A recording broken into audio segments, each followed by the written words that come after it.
L'alliance était pour un temps pour lui. Mais quand c'est difficile et que tu traverses le désert, c'est là qu'on ne trouve plus de fils.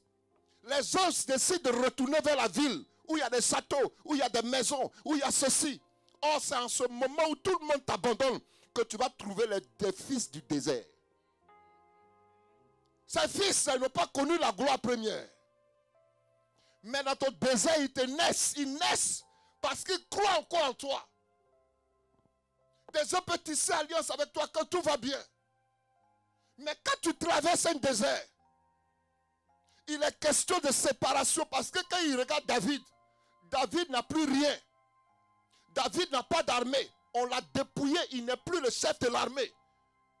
David n'a pas de trône, il n'a pas d'armée. Donc qu'est-ce qu'il peut m'apporter? Au temps où il partait en guerre, tout le monde le voyait, on l'acclamait. Au temps où il prêchait et l'église était remplie, on le voyait, on l'acclamait. Mais comme il traverse un temps difficile, c'est mieux que moi je rentre dans la ville. Parce que là-bas, il y a mon papa. Parce que là-bas, il y a habit. Il y a maison. Il y a trône. Mais David va où? Dans le désert. Je suis venu parler parce qu'une situation va arriver à l'église.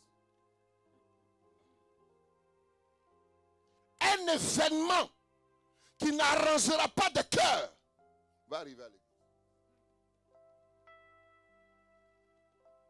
Ça sera un temps où il y aura un choix à faire. Il faut qu'il rentre dans le désert.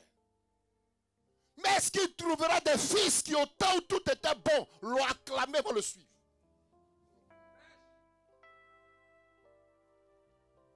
Est-ce que quand ce temps va arriver, il trouvera un Jonathan avec qui il a partagé tout? Quand on acclamait David, Jonathan était là. Quand Jonathan posait une action, il demandait à David. Mais quand ce moment va arriver, est-ce qu'il pourra trouver quelqu'un qui va l'accompagner dans son désert? Quelqu'un qui va pleurer avec lui dans le désert? Quelqu'un qui va lui dire, je suis avec toi dans ton désert. Parce qu'un vent est en train de souffler. J'ai vu un tourbillon rentrer dans l'église. Un événement qui va arriver. Ça risque de transporter beaucoup. Ceux qui ne s'accrocheront pas au pan, au pied, à celui qui les a fait, vont être décrochés et partir. Mais exposés et livrés à eux-mêmes. Ça ne sera pas un moment, je peux dire, favorable pour les faibles. Ça sera un moment favorable pour ceux qui ont l'esprit. Vous ne comprenez peut-être pas ce qui va arriver. Vous saurez qu'un prophète a parlé. Quand ça arrivera, vous vous poserez des questions. Je bénis Dieu parce que c'est filmé. Parce qu'on ne pourra pas arrêter ce moment. C'est déjà arrêté. Ça va arriver. Mais quand ça arrivera, est-ce qu'on trouvera des fils? Est-ce que vous agirez comme Jonathan? Pour dire, ouais, c'est bon. Je peux trouver un autre père ailleurs. Est-ce que quand ça arrivera, on trouvera des fils qui disent, c'est vrai, on n'a pas connu la mer rouge qui s'est ouverte. On n'a pas vu ton commencement. Mais on partira avec toi dans ton désert. Parce que même si vous le lâchez, David dans le désert, il a pris des hommes de rien pour en faire une armée. Parce que quand l'onction est sur toi, ça ne peut rien freiner. Tu deviens comme un bois de manioc. On te jette dans l'eau, tu pousses. On te jette sur la terre, tu pousses. On te met en terre, tu pousses. Pourquoi? Parce que tu deviens un problème pour le lieu où on te met. Le lieu ne t'influence pas. Mais à cause de l'onction, la différence se fait voir. Il y a un père qui est votre père, qui va traverser un moment.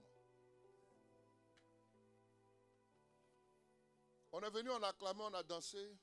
J'avais du mal à sortir ça. quand ça arrivera, est-ce que vous le suivrez? Quand il posera un pas, est-ce que tu pourras dire, papa, allons? Est-ce qu'il trouvera une pochette qui va essuyer ses larmes? Est-ce qu'il trouvera quelqu'un qui va lui dire, papa, lève-toi, c'est pas grave, on est avec toi, marche. Est-ce que quelqu'un pourra lui tendre une canne? Est-ce que quelqu'un pourra lui donner de l'eau dans son désert? Est-ce qu'il trouvera quelqu'un qui va fléchir genoux pour dire, Père, relève mon Père? Parce qu'en ce moment-là, quand les pères sont affaiblis, ils sont à l'image de Moïse sur la montagne. La Bible ne dit pas que Aaron et Hur, qui étaient avec lui sur la montagne, avaient reçu des instructions de l'aider. Ils ont vu qu'il était faible, affaibli. Et c'est là qu'ils ont pris les résolutions eux-mêmes. Devant, il y a défaite. Si les bras de Moïse sont levés, il y a victoire. On ne leur a pas dit de faire quoi que ce soit. C'est eux-mêmes qui ont pris la résolution parce qu'ils sentent que ça, c'est un danger pour l'œuvre. Si les bras ne sont pas levés, il y a défaite. Alors chacun prend le bras de l'autre.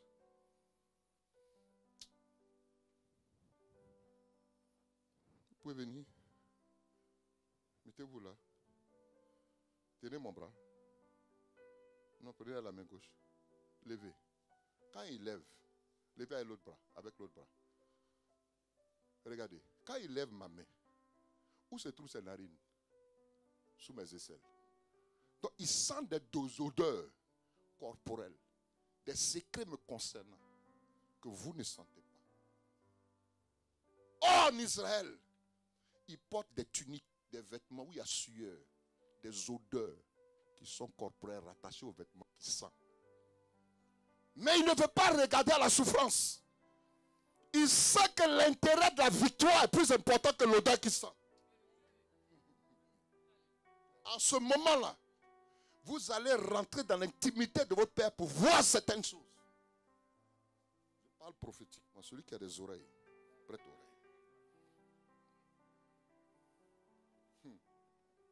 C'est là qu'il va trouver des Aaron et Hur en ce moment-là pour l'aider. Père, on est avec toi. Ta vision, c'est que le peuple en face tombe. Il y a devant nous des Josué. Mais à côté, là, qui lève ses bras? Il a fessé.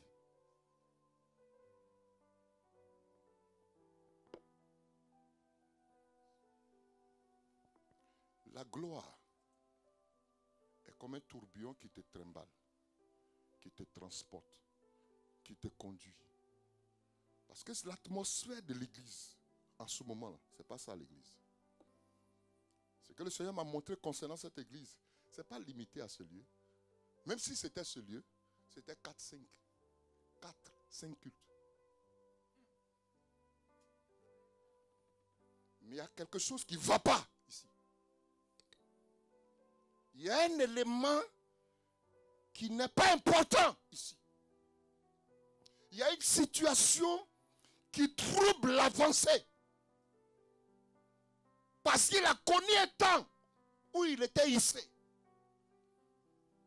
Mais pendant qu'on te fait ça, fais attention à la main qui te lève là, elle peut te quitter. Il n'a pas eu le temps de faire attention. Beaucoup l'ont trahi. Les gens pensaient que celui qui est tombé, c'est fini. Mais c'est celui qui est tombé que Dieu relève. Parce qu'il a dit, le juste tombera 7 fois. Et 7 fois, il se relèvera. Donc on pointait du doigt. Pour dire, cet homme-là, il n'est pas de Dieu. D'autres ont suivi le mouvement de la parole. Ils sont partis. Ils s'attendaient à ce que l'œuvre se casse. Mais ils ont eu écho. Mais comme la honte, ils ne connaissent pas la honte, ils sont revenus encore. Ils sont venus s'asseoir. Et ils sont là. Aujourd'hui, ils ont pris de nouvelles décisions. Mais je vous dis qu'un autre vent va venir. Dieu va épurer l'église.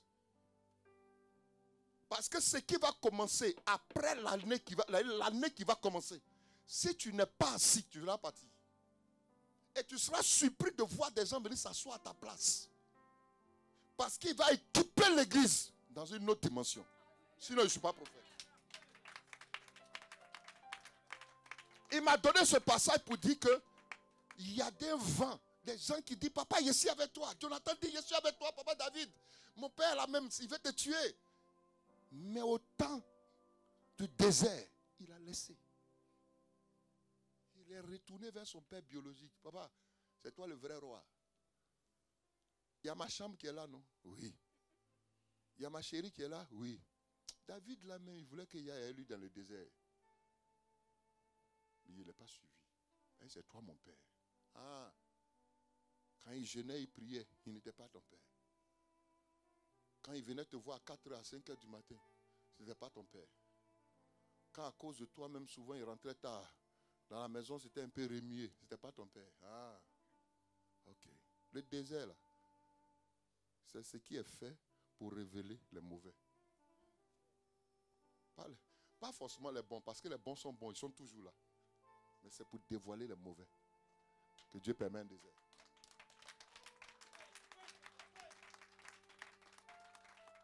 Si quelqu'un a l'oreille prophétique, il comprendra que quelque chose à la porte, ça n'ébranlera pas l'œuvre, ça va enlever l'ivraie. Pour enraciner ce qui est de lui. Parce que Dieu n'a pas encore dit son dernier mot à Bethesda.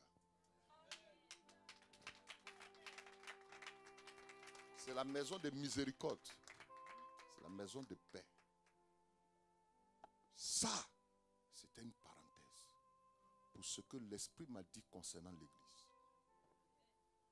Le deuxième test nous parle d'un papa. Il a eu pour père Abraham, le père de la foi. Il a mis au monde des jumeaux, Ésaü et Jacob. La Bible dit que tous deux, ces deux enfants, étaient dans le ventre de leur mère. Et dans le ventre, il y avait déjà des luttes. À cause de quoi? Qui a enseigné à ses enfants dans le ventre que le premier qui sort, il sera aîné? Donc la lutte n'a pas commencé quand ils sont sortis. La bataille a commencé dans le ventre. Pour une question d'héritage. L'on croit que c'est quand ils sont sortis qu'ils ont commencé à lutter. Non. Ce n'était pas l'héritage physique là qui était important. Parce que le père est toujours rattaché à l'aîné pour le bénir. Selon la logique humaine. Et la Bible dit, quand maman, le temps d'accoucher est arrivé, Ésaü a sorti sa tête pour regarder toute la gloire. Dans le ventre, Jacob a attrapé son talon. Une façon dirait de dire, tu peux commencer à des gens, les gens sortent. Ils voient, ce n'est pas voir de grandes choses qui est une chose. Mais c'est posséder le territoire qui est mieux. Est-ce que j'ai dit quelque chose à quelqu'un? Beaucoup ont de grandes visions, mais ils ne possèdent pas le lieu. Donc quand il tient le talon, c'est une façon de dire, je vais te supplanter. Toi que tu as vu pour moi. La bataille a commencé dans le ventre. Les deux sortent.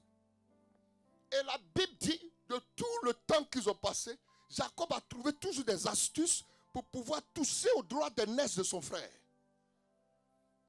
Et au temps de la bénédiction, le texte dit que le vieux père David, le vieux père Isaac, qui veut dire souris, sentait qu'il fallait qu'il lègue quelque chose. Ce n'est pas troupeau, ce n'est pas agneau, ce n'est pas maison. Mais il sent qu'il doit parler sur la vie d'un de ses fils. On appelle cela bénédiction. Bonne diction. Déclarer quelque chose de bon. Il a envie de le faire. La bénédiction là, papa veut donner. Mais il sent qu'il ne peut pas donner comme ça, même s'il a la volonté. Parce que la bénédiction s'arrache. Il veut. Mais c'est conditionné à un principe. La bénédiction pour l'arracher, il y a d'abord l'esprit de sacrifice. Et puis il y a le sacrifice. On a parlé premièrement de l'esprit de sacrifice tout à l'heure. Maintenant là, il y a le sacrifice. Je vous explique. Au moment de prononcer la bénédiction, il dit, il dit à son fils aîné, viens me voir. Il arrive, il lui dit, va dans les champs, va me chasser un gibier. Il faut me le préparer comme j'aime. Ça veut dire que l'enfant sait comment ça se prépare. Parce que lui, c'est un homme des champs. Jacob, c'est un homme des tentes. Il est toujours à côté de maman. Elle prépare, il mange. Mais il n'est pas sur le terrain. Or, on a dit de lui qu'il va supplanter son frère. Ça, c'est écrit. Mais ça ne l'amène pas à travailler. Il est auprès de sa mère. Et au moment de prononcer la bénédiction, pendant qu'il est en train de parler, la Bible dit que la maman était à côté. Qui a créé les circonstances pour qu'elle soit là? C'est Dieu. Elle entend que le papa veut bénir l'aîné. Comme Dieu a dit qu'il devait se prosterner devant son frère. Il devait être esclave de son frère. Il ne devait pas avoir la rosée du ciel ni la graisse de la terre. C'est l'autre qui doit recevoir tout. Selon ce que papa a déclaré. Mais la Bible dit, quand il lui a dit ça, quand papa va mourir, tu vas voir clair. Il va te tuer. David a fait, comment il s'appelle? Jacob a fait quoi? Il a pris la fuite. Il allait chez qui? Chez Laban. C'est qui l'a raté ici là? Ça l'a rattrapé là-bas. C'est ça non? Son frère est resté un homme de terrain. Il est devenu prospère, il est devenu riche. Alors que la terre ne doit rien lui donner. La rosée du ciel ne doit pas une bénédiction pour lui. Mais il est quand même prospère. Alors qu'on dit qu'on a donné à l'autre. Mais quand il est parti là-bas, ils l'ont exploité pendant des années. Toute la richesse qu'il a pris, avec laquelle il est venu. Vous savez ce qui s'est passé? Il s'est mis au guet de Jabok. Et puis il dit, je vais retourner vers mon frère. Tout ça là, c'était pour donner à son frère. Pour lui restituer son droit d'aînesse. Donc il a travaillé 20 ans pour venir restituer ce qui revient à son frère. C'est une forme de repentance.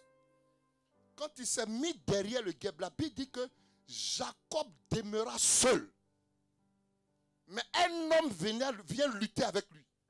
Comment quelqu'un qui est seul peut lutter avec un homme?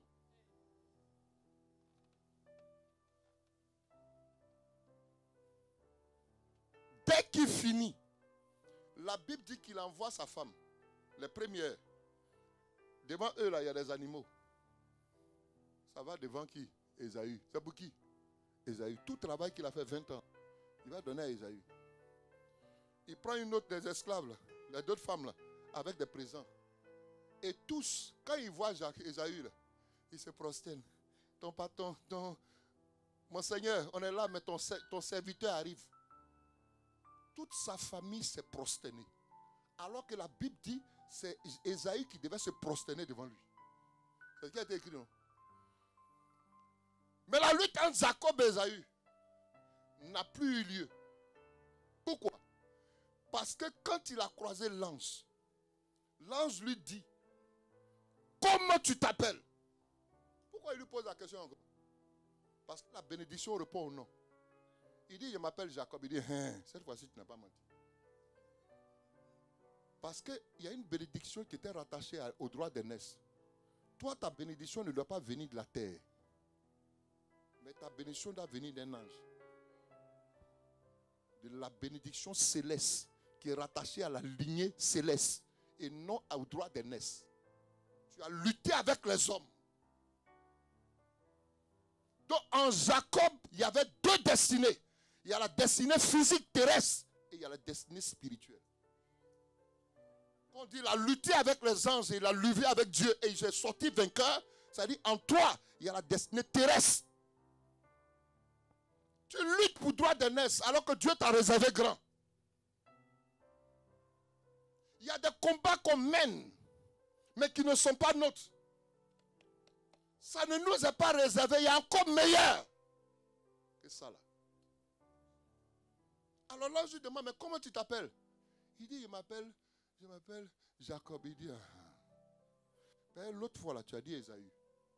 Donc quand la bénédiction venait là, pendant que son papa avec la main sur là, son âme cherchait, il dit que l'âme, la personne que veut bénir, il dit son odeur est comme l'odeur d'un champ. Or Jacob, Ésaü se trouvait dans les champs à cette heure. Mais que l'Éternel a déjà béni. Il a relâché dans le champ la bénédiction de l'âme qui est accrochée à l'âme de qui? Donc Jacob a travaillé 20 ans pour lui. Mais il n'a pas pris la bénédiction de son frère. C'est l'ange qui a révélé maintenant ce qui était rattaché à lui. Pourquoi? Ésaïe chapitre 9 verset 7 nous dit, Dieu envoie une parole à Jacob. Mais la parole ne tombe pas sur Jacob, elle tombe sur Israël. Wow. Or Jacob et Israël c'est la même personne. Ça veut dire que quand Dieu a déclaré la parole à Jacob, il souhaitait un affranchissement, une transformation. Parce que la bénédiction est déjà tombée dans une personne transformée. Mais Jacob est en train de lutter ici. Est-ce que quelqu'un m'écoute? Donc, quand Dieu parle, il ne parle pas à la personne accomplie. Mais il parle à ce qui n'est pas encore. C'est ça la prophétie. Dieu va t'élever. Dieu va te rendre prospère. Donc Dieu te prend. Bon, tu peux venir s'il te plaît. Il te prend spirituellement. Il t'amène ici, prospère. Et puis il te dénude de ta prospérité et te met ici. Donc la prophétie commence par le contraire. Donc il est dénudé, mais Dieu est déjà à l'arrivée. Donc il y a Jacob ici, il y a Ésaü là-bas. Il y a Jacob ici, il y a Israël de l'autre côté. Dieu ne parle pas à Israël. Mais Dieu déclare une parole à Jacob. La prière est adressée à ce qui est faible. Mais l'accomplissement se trouve dans ce qui est déjà fait. Il y a un vide. Donc pendant qu'il est en train de déclarer les paroles à Jacob, il dit, tu as lutté avec les anges, les hommes, avec Dieu, et les hommes étaient sortis vainqueurs. Maintenant il tape à la hanche. Donc la démarche de Jacob change. Parce que Jacob ne peut plus être orgueilleux. Celui qui cherchait à le doubler, il a une autre démarche. Donc quand il s'approche de son frère ne voit plus Jacob. Donc il ne peut plus le tuer. Mais il voit Israël avec les 12 tribus.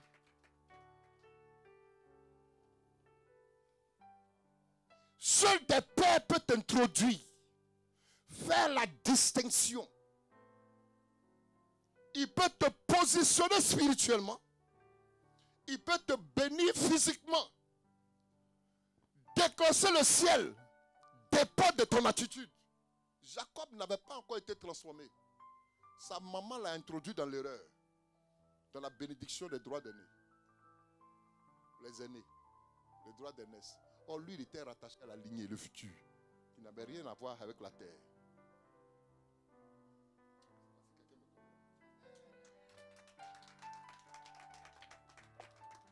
Tu as quelque chose, ce que je viens de dire, des gens pour qui tu vas prier. Il y a 2 niveaux. Je vois un faiseur de roi. Des gens vont venir avec des difficultés. La catégorie de personnes qui vont venir là, c'est dans la sphère de la politique. Des hommes d'affaires, des gens qui ont tout pour être grands, mais qui sont fragilisés parce que tout autour de Dieu, les mystiques se font. Dieu va les conduire. Il y a une catégorie de personnes qui sortent du néant. Ils n'ont rien. Mais que Dieu a pris dans le secret. Il a déjà inscrit. Mais il va permettre seulement qu'il te croise. Une seule parole va bouleverser tout. Dieu dit, j'ai commencé avec toi. Avec aisance, avec gloire, avec capacité. L'on a cru que tout était fini. Mais je t'ai inscrit dans un deuxième volet parole. Pourquoi? Parce que avec moi, maintenant le niveau dans lequel il va t'amener, c'est le niveau où on ne prend pas la marche d'escalier. Les hommes vont décoller sans s'en rendre compte. Monter gravir des niveaux sans s'en rendre compte. Ça veut dire qu'ils n'auront pas d'effort à fournir. C'est une seule parole qui va l'introduire. L'Esprit me dit de te dire, fais attention à ce qui va sortir de ta bouche maintenant. L'heure n'est plus à jouer avec les enfants. Tu es la bouche autorisée pour eux. La qualité des personnes qui viendront, que ce soit des gens proches, des gens qui rient avec toi, même ta femme, tes enfants. Fais très attention à ce qui va sortir de ta bouche.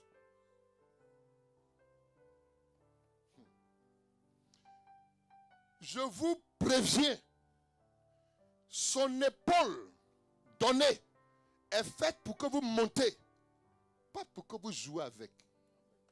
Dieu dit, regarde la parole que je reçois. Il dit, lorsque j'ai honoré mon fils, j'ai dit, un enfant vous est né, un fils vous est donné, et la domination reposera sur quoi? Son épaule. Or, en tant que chef de l'armée, le galon se trouve là. C'est là qu'il y a le galon. C'est le galon qui fait. On n'est pas obligé de faire le tapage. Quand on regarde le pot, on sait qui c'est. Il dit l'heure est arrivée de polir l'épaule, pas de le bafouer. Ne descendez pas quand il descend avec vous et puis essayez de l'appuyer. Prenez ça comme une cause, dit la considération d'un père qui vient à votre niveau pour vous honorer, vous élever. Celui qui jouera, je vous assure, qui sera surpris, il aura des dégâts. Parce que c'est un niveau, Dieu va monter, mais très vite avec l'église. Il va falloir que chacun prenne des résolutions, tout soit structuré. L'heure n'est plus trop à rire. J'ai vu à la porte, j'ai vu la porte qui était frappée. On frappait à la porte. Et beaucoup qui cherchaient à sortir. Oh, il y a une masse qui cherche à rentrer. Ces gens qui rentrent là, ce ne sont pas des enfants. Quand je dis enfants, ça veut dire que c'est des gens que Dieu va honorer qui ont des positions dans cette nation. Donc si toi, tu penses enfantillage, je te considère, j'ouvre la porte, va. Parce que la suite, ça ne sera pas pour des enfants. Cette œuvre-là, Dieu va l'enraciner. Ça deviendra comme un gros arbre. C'est ce qui me montre. Il me dit, Yves, je n'ai jamais vu un arbre voyager. Même quand il voyage, il n'est pas aussi dans l'aisance. Mais c'est son fruit qui voyage. Et c'est le fruit qui donne la valeur à l'arbre. C'est le fruit qui fait qu'on parle de l'arbre. C'est le fruit qui fait qu'on cherche à savoir où il est quitté. Ainsi, il me dit que les portes des nations pour cette œuvre, ça va se déclencher. Écoutez-moi bien. Il m'est difficile de parler sur une église. Il m'est très difficile. Quand je finis de prêcher, il donne le micro. Voilà ma secrétaire. Quand j'étais ici, on faisait l'œuvre ici. Elle qui est là. Tout ce qui me concerne, elle a ça. Elle sait. Quand il est fini de prêcher, il dépose le micro. Quand je partais en Côte d'Ivoire, elle a pleuré. Tu m'as laissé, je deviens quoi? Elle travaillait à la préfecture, elle avait tout. Mais il y a un déséquilibre qui s'est imposé à elle. Elle ne savait pas où s'accrocher. Quand tu as accroché un père qui te lâche, tu sens qu'il y a quelque chose qui te manque. Ne permettez pas à cet homme-là de pleurer ou alors de dire je suis fatigué. Ce qui va s'écrouler parce que la toiture est faible, mais le pilier est solide.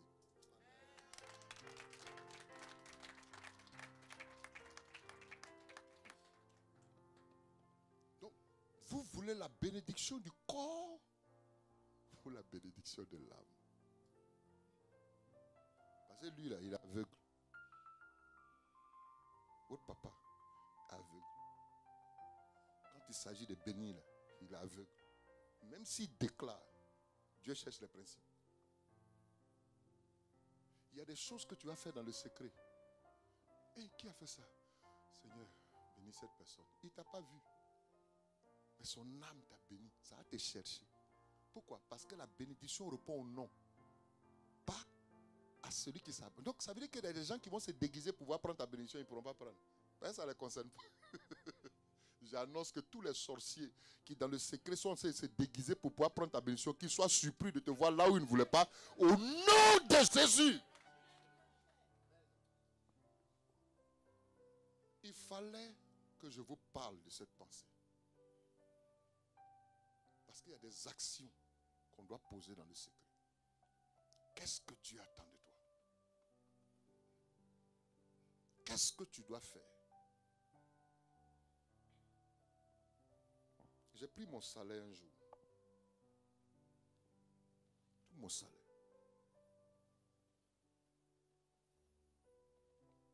Dans mes débuts de ministère, j'étais même pas encore pasteur. Puis j'ai organisé une croisade. Une veillée. Les jeunes du quartier, les prostituées du quartier se sont donnés. En ce moment-là, j'avais croisé une jeune fille en ce temps.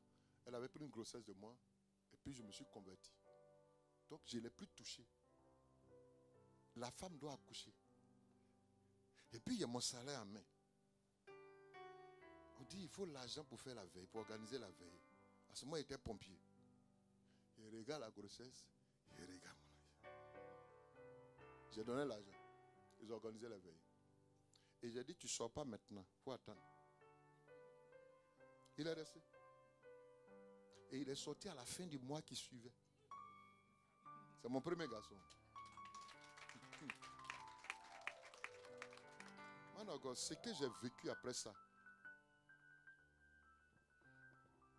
Dieu m'a pris et puis m'a introduit chez Kakou. Pendant que les autres jeûnaient et priaient chez mon père spirituel, il m'a introduit dans son sein. Parce que ce que j'ai posé comme action, je n'avais pas encore conscience. Parce que quand il y a un leader, que Dieu te met auprès d'un leader, c'est pour que tu sois leader. Quelqu'un ne m'a pas compris. La manière de te former est différente de ceux qui apparaissent et puis qui disparaissent, comme des étoiles filantes. Tu ne seras pas une étoile filante qui va apparaître, tu vas disparaître. Hey! Et puis on t'oublie. Non, je refuse ça. Ton nom doit être gravé par un père. Dis-moi un nom, amen. Quand j'ai fini ça, cette action, c'est là que je sors. Dieu va faire.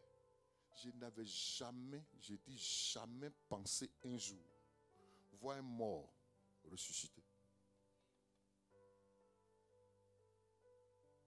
Le monsieur est dans la vitre, c'est-à-dire dans la vitrine, là, où on dit tu ne peux pas rentrer à l'hôpital.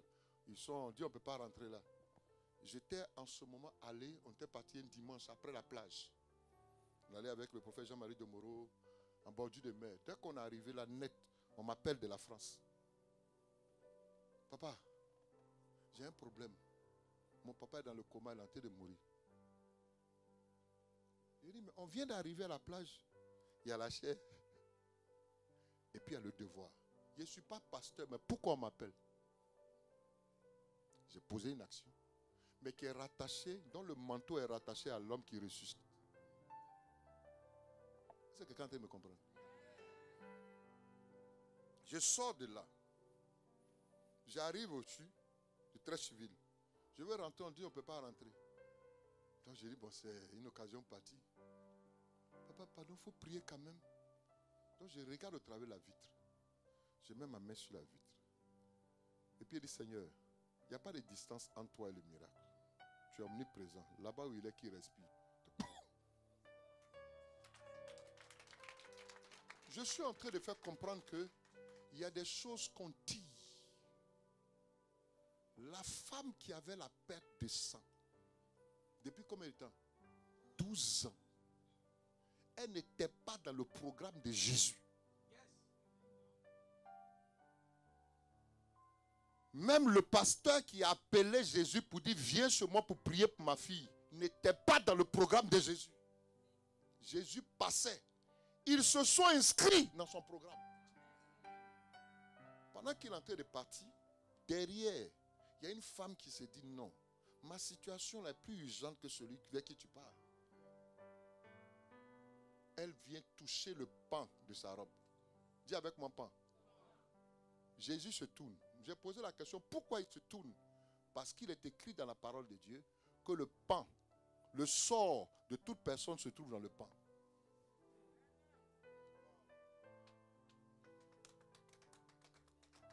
Comment elle a su ça?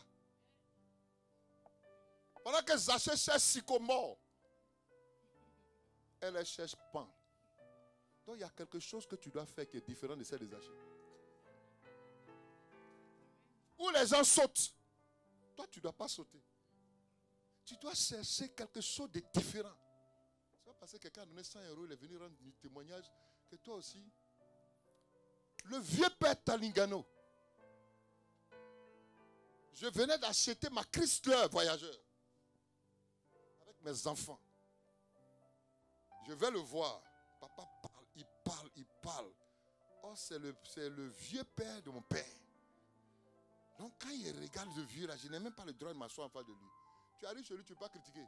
Dès que tu arrives, il parle de Jésus. On a parlé de Jésus à les enfants jusqu'à... Il m'a tellement... Oh, mais Yves, oh, mais je veux t'accompagner. Le vieux père est sorti. Il dit, mais papa, mais comment tu fais à ce âge-là, puis tu es vigoureux comme ça? Il dit, Yves, tu poses une bonne question. L'esprit n'a pas d'âge. J'ai dit, aïe. Il m'a donné ça doucement. C'est une façon de dire, toi tu me vois vieux, mais celui qui est en moi là, il n'a pas d'âge. Aussi longtemps qu'il n'est pas vieux, moi je ne suis pas vieux. On descend. Et puis je dis, ah papa, au revoir. Il dit, Yves, c'est quoi ça? Oh, mais qu'est-ce que tu as une belle voiture, mon fils. Et puis l'esprit me dit, donne-lui. Il dit, je ne donne pas. Comment? Là, il y a une famille nombreuse. Christ là, on est juste dedans. Qu'est-ce que tu me fais? Je parle seul à moi. Non, il ne donne pas. Il dit, il ne donne pas. Et puis, je demande à papa, papa, elle te plaît? Il dit, mais oui, mon fils, elle, qu'est-ce qu'elle est belle. Mais c'est bien avec mes enfants, c'est pas la peine, c'est pas la peine. Vas-y, non, Yves. Ça, c'est beau pour les croisades. Et puis, ça me pique comme ça. Croisade, c'est ma voiture, tu vas le faire. Et puis, il entend la petite voix qui dit, Yves, il faut donner. Il n'est pas dit à madame que la nouvelle voiture qu'on vient d'acheter là, il y a quelqu'un à qui on doit donner. Tu te rappelles, non, ma fille? Il dit, papa, si elle te plaît, elle te donne. Mais entre ce qui est dit et puis ici, là, il y a deux choses. Non, il faut que je vous dise la vérité. C'est deux choses. Il va dire non, il faut rentrer avec. J'ai dit non. Parce que là, pourquoi il m'a dit donne? Il n'est pas raté ça. Papa, il a compris. Je viens te déposer la voiture demain. Mais non, mais Yves, tu vas me la donner? Je dis oui. Je prends les enfants, on monte et puis sur la route, l'offrande me parle. Tu ne dois pas donner. Il dit, te donner. Tu ne dois pas donner. Il est donné. J'arrive à la maison, je dis à ma femme, chérie, Dieu dit de donner la voiture au vieux père Taligano. Elle dit, mais il faut donner. Il dit, yeah. Elle ne peut même pas me dissuader, même pour qu'on puisse. Elle dit quoi? Il faut donner. Je prends la voiture. Le lendemain matin, papa, en temps, je venais de faire le plein. Je prends la clé. Je dis, papa, tiens, voilà la clé de la voiture. Il dit, Yves, tu as fait ça? Oh, puis il vient, il m'accompagne. Il regarde la voiture. Je vais partir. L'esprit me dit, hé, il y a une panne dans la voiture, il faut réparer avant de lui donner. Lui, mais il peut réparer ça. Il n'est plus rien. J'ai dit, papa, il y a une panne. Je vais la réparer. Dès que je prends la voiture, je sors. Quelqu'un m'appelle. L'argent juste pour réparer la voiture. Je répare la voiture, je vais lui donner. Pendant 2 mois, je suis dans le métro. Dans le train à ma femme. Matin, bonheur avec les enfants. On roule. Quand on arrive à l'église, tout le monde me regarde. Mes fils, là, ils prennent leur voiture. Papa, Dieu te bénisse, hein? Ils sont partis. Bus. On a fini le culte où ils sont bénis. Hein? Ils marchent. Leur papa marche. Aucun même ne peut dire, ah papa, tu es ma voiture. Je prends bus, métro, et puis j'arrive à la maison. Après 2 mois, un matin, j'arrive. Je vais rentrer à l'église. Il y a une de mes filles qui dit, papa, viens. S'il te plaît. J'ai dit, non, mais je dois aller prier. Il dit, papa, viens, viens, viens. On sort et dit, tiens. La voiture qui est là-bas, c'est pour toi. Quand il regarde la voiture, ce n'est pas une 4x4, mais c'est une voiture. Quand il dit c'est une voiture, vous comprenez ce que je dis? C'est une voiture. Je vais partir, il dit, papa, ce n'est pas fini. Je me tourne, il dit, voilà, deuxième. C'est pour maman. Donc, on a maintenant 10 places. C'est ça, non? On a 8 places. On n'a pas 7 places. 2 voitures. Madame peut partir quand elle veut. Moi aussi, je peux prendre ma route pour aller faire mes courses. Mais tout ça dans une voiture, on ne peut pas aller en même temps, à la même heure, partout où il faut aller. Et le prix des 2 voitures valent 3 fois la Chrysler. Il y a des actions. Quand tu parlais de lui tout à l'heure, je me suis réjoui parce qu'aujourd'hui, on ne trouve plus ça. Oh, papa peut faire. Oh, papa, que papa fasse. Jonathan a pris tout ce qu'il a et puis l'a donné à David. Il a pris tout ce qui fait son nom. Manteau. Je comprends pas. Épée. Tout ce qui fait de lui futur roi. Il a donné. Pourquoi pas? C'est son temps. Apprenez à voir loin que de regarder au bout de ton nez. Quand tu regardes au bout de ton nez, tu vois ici. Mais tu n'as pas une longue vision. Oh, Dieu connaît ton futur. Quand il dit donner, là, il sait pourquoi il te dit va devant. C'est la loi la plus puissante qui régit tout dans le monde. Dieu a regardé, puis il savait que pour t'avoir là, il faut s'aimer Jésus. Où? Dans la terre.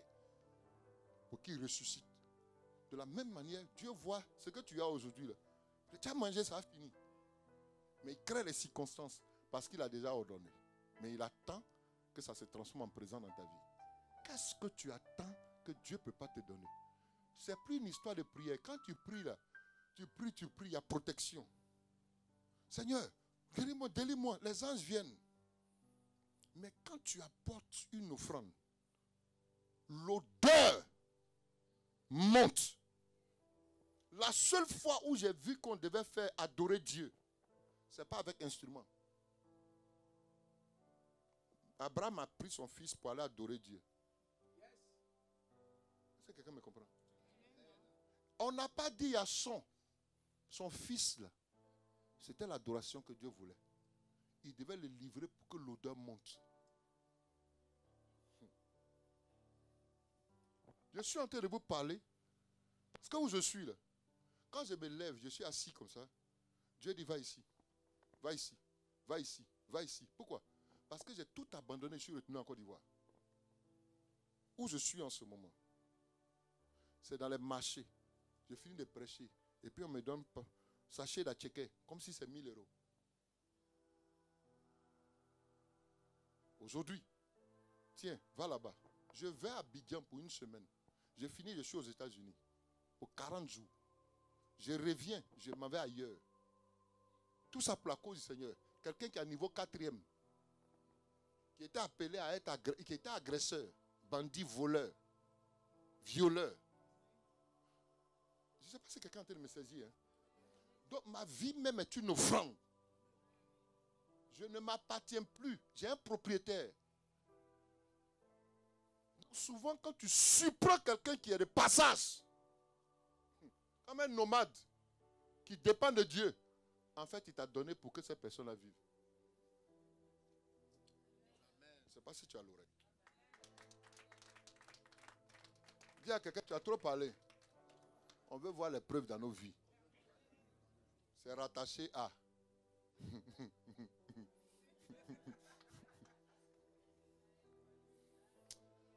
Apôtre, viens ici s'il te plaît.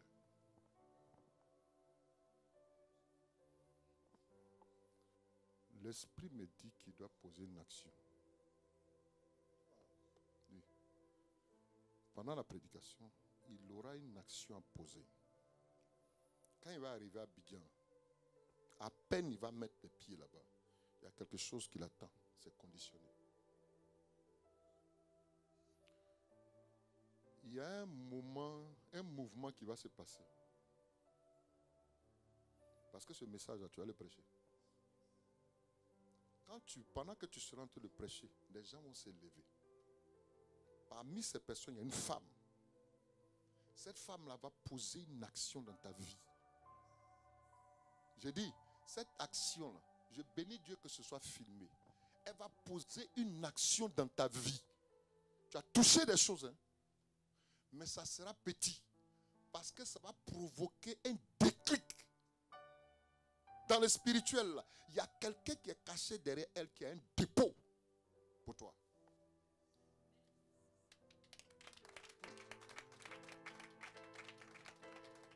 Ma vie est limitée. Dieu me dit, la rencontre que nous avons eue aujourd'hui, comme Dieu soit béni. Merci Seigneur. Je sais que lorsque tu arroses les pieds, tu provoques un nuage. Que le nuage qui a été levé, qui doit se transformer en pluie sur lui, ne le lâche point. Que ces paroles soient oui et amen. Qu'il parte et qu'il possède dans le nom de Jésus. Amen.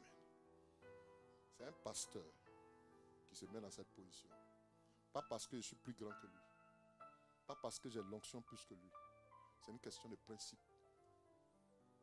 En temps normal, je refuse ça. Que les gens se mettent à genoux devant moi. Ce n'est pas mon droit. Mais quand une action est posée volontairement, poussée par la personne, laissez Dieu faire. Alléluia. Je reviens à toi. Je dis, il y a un vent qui souffle. Tu es mon fils, il faut que je te parle. Ça ne sera pas pour te détruire. Ça sera pour te purer.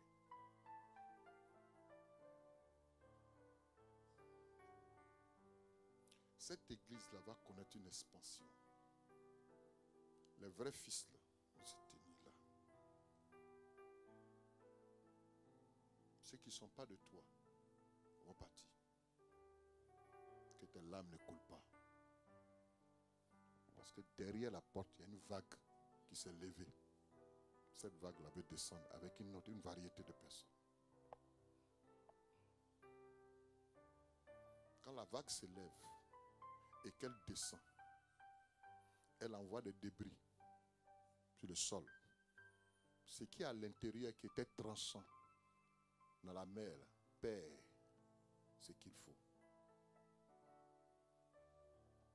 C'est-à-dire ce qui va venir ne viendra plus pour te détruire. Mais il faille que cette vague-là monte. Quand elle monte, elle tire. Et puis on envoie une autre variété de personnes. Des hommes de qualité arrivent. Ne pleure pas sur ce qui va partir. Parce que ça va arriver. C'est arrêté. Ceux qui sont pour toi resteront. Parce qu'il va avoir un événement.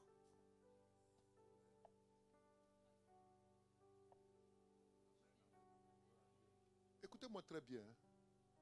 Je n'ai pas l'habitude. On m'appelle souvent prophète des malheurs. J'aime pas jouer avec la prophétie. J'aime pas proclamer comme ça. Mais quand mon âme est dérangée, parce que le songe que j'ai eu hier, c'est quoi? J'allais comme si c'était à l'aéroport. Et puis on me demande, tu as ton vaccin? J'ai dit oui. On veut vérifier dans ton corps. Qu'est-ce que vous cherchez dans mon corps? On veut voir si tu as le 3e vaccin. J'ai dit, mais moi je suis vacciné d'un vaccin qui n'a rien à voir avec la terre. Qu'est-ce que vous voulez vérifier dans mon corps? Puis je vois des policiers qui sortent. Le temps qu'il tourne la tête, il se retourne, il a disparu. Et je me retire. Je dors. La suite, ça continue. On me cherche partout. Dès que je suis descendu, des hommes sont venus me prendre, m'ont fait descendre. Puis ils m'ont montré un lieu. Pendant que je partais, il y a une masse d'hommes, Seigneur, qui venaient comme ça. Et puis je leur montrais l'église.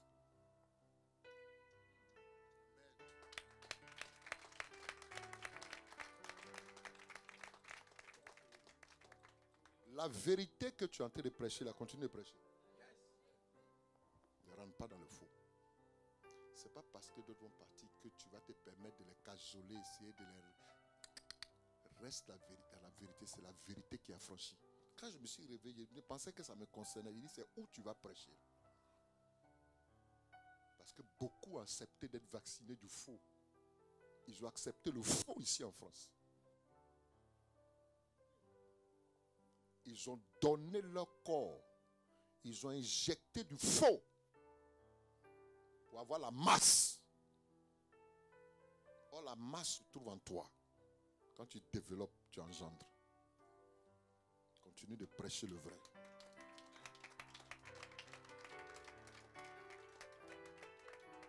Avis aux calomniateurs.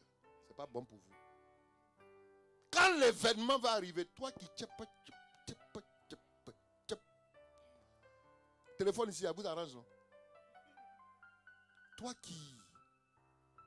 Mets-toi dans la peau d'un fils qui veut aller loin.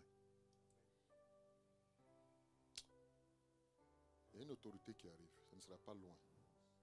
La personne va venir très très... Je vois, avant la fin de l'année, il y a une autorité qui arrive. Elle viendra pour que tu pries pour elle. Une connexion va se provoquer maintenant. Ça sera une porte ouverte pour rencontrer d'autres. Pas même de cette nation, mais d'autres nations. Je vois un homme d'affaires qui arrive vers toi. Il dit, je veux mettre, j'ai dit ce que j'ai à la disposition pour bâtir. Ici, là, tu ne risques de ne pas rester ici parce que je te vois dans un lieu où tu t'as acheté, tu es propre à toi, grand.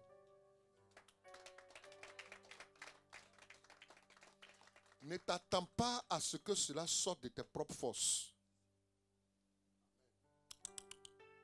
C'est ce que tu es en train de s'aimer maintenant là, qui va t'amener à moissonner là où tu n'as pas semé. Ça va arriver naturellement. Parce que le besoin sera restauré. Et chaque fils qui croira en toi, qui va apprendre la loi de la sémence, parce que beaucoup te trahissent dans la dîme. Même ceux qui sont proches ne donnent pas. Ceux qui te disent tant, ne donnent pas. Vous savez ce que c'est que la dîme? La dîme est l'âme. La nourriture que Dieu mange. 10 là, c'est le chiffre de la mort. Quand tu donnes la mort à Dieu, il te donne 9 qui est l'abondance. Pour que tu enfantes, 9e mois. Chaque fois que tu joues avec la dîme, tu appelles la mort. Et beaucoup ici jouent avec. Quand c'est difficile, Dieu lui-même peut comprendre. Il ne comprend rien. Il comprend ses principes. Si vous voulez marcher avec Dieu, soyez dans les normes, dans les principes de Dieu. Cet homme-là, ne le voyez pas comme un autre papa. Papounet, arrêtez ça là, votre soeur de papounet là. Apprenez à respecter l'autorité. Plus tu considères l'autorité, plus la faveur vient vers toi. Il est trop parlé. Hein?